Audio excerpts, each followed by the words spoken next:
And then one night came the tragedy.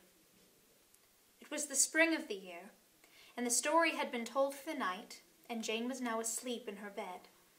Wendy was sitting on the floor, very close to the fire, so as to see to darn, for there was no other light in the nursery, and while she sat darning, she heard a crow.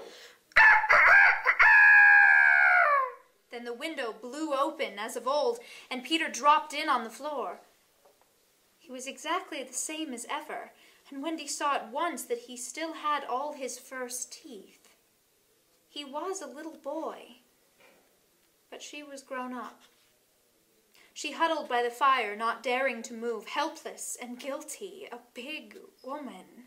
"Hello, Wendy," he said, not noticing any difference, for he was thinking chiefly of himself, and in the dim light her white dress might have been the nightgown in which he had seen her first.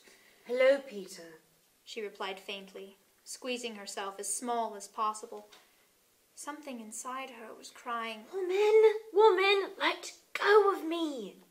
"Hello, where is John?" he asked, suddenly missing the third bed. "John is not here now." She gasped. "Is Michael asleep?" he asked with a careless glance at Jane. "Yes," she answered, and now she felt she was untrue to Jane as well as to Peter. "That is not Michael," she said quickly, lest a judgment should fall on her. Peter looked. "Hello, is it a new one?" "Yes." "Boy or girl?" "Girl." Now surely he would understand, but not a bit of it. "Peter," she said, faltering. "are you expecting me to fly away with you?" "Of course, that is why I have come," he added a little sternly. "Have you forgotten that this is spring cleaning time?" She knew it was useless to say that he had let many spring cleaning times pass. "I can't come," she said apologetically. "I have forgotten how to fly." "I'll soon teach you again." "Oh, Peter, don't waste the fairy dust on me." She had risen, and now at last a fear assailed him. "What is it?" he cried, shrinking. "I will turn up the light," she said, "and then you can see for yourself." For almost the only time in his life that I know of, Peter was afraid. "Don't turn up the light!" he cried. She let her hands play in the hair of the tragic boy. She was not a little girl heartbroken about him. She was a grown woman smiling at it all, but they were wet-eyed smiles. Then she turned up the light, and Peter saw.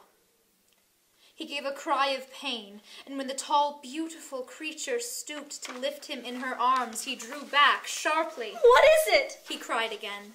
She had to tell him. "I am old, Peter. I am ever so much more than 20.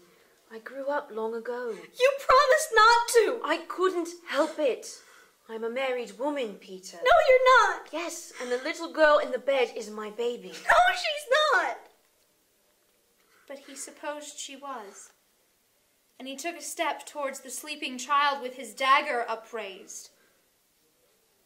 Of course he did not strike. He sat down on the floor instead and sobbed. And Wendy did not know how to comfort him, though she could have done it so easily once. She was only a woman now, and she ran out of the room to try to think. Peter continued to cry, and soon his sobs woke Jane. She sat up in bed and was interested at once. "Boy," she said. "why are you crying?" Peter rose and bowed to her, and she bowed to him from the bed. "Hello," he said. "Hello," said Jane. "My name is Peter Pan," he told her. "Yes, I know." "I came back for my mother," he explained. "to take her to the Neverland." "Yes, I know," Jane said. "I have been waiting for you."